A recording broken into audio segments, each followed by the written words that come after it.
Sustainability is becoming increasingly important for New Zealand exporters. Lots of markets across the world are setting really high standards, and you have to meet certain requirements in order to sell into those markets.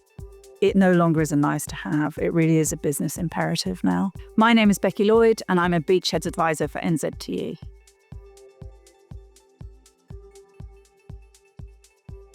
What I'm seeing when I'm looking at international markets is an increasing focus on a few key areas. Emissions continue to be really important, understanding what your emissions are and making sure you know that you're reducing them. Secondly, modern slavery continues to be really important, understanding your supply chain and making sure that you haven't got modern slavery within it. And then thirdly, increasing focus on nature, understanding your impacts on nature and the wider world.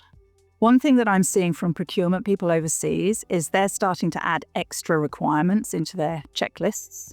Unilever is well known as a customer that is requiring its suppliers to meet certain sustainability requirements in order to continue to be suppliers.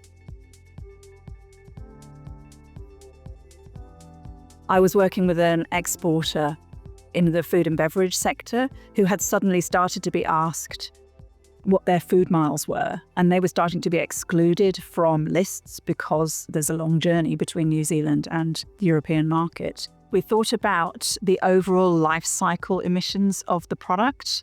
Their number one competitor produced using coal-fired electricity, and there were more emissions from that than there were from our exporters shipping. So they were able to start to counter that perception that just because a product comes from New Zealand, the emissions are higher.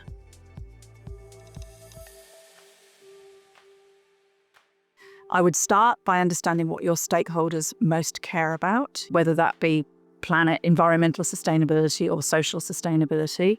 Then I would look at what you're already doing, because you will almost certainly already be doing something in that field of sustainability, and then work out where you want to move to. What do you want to stand for? And what are the small number of big things that you need to work on to get to that point?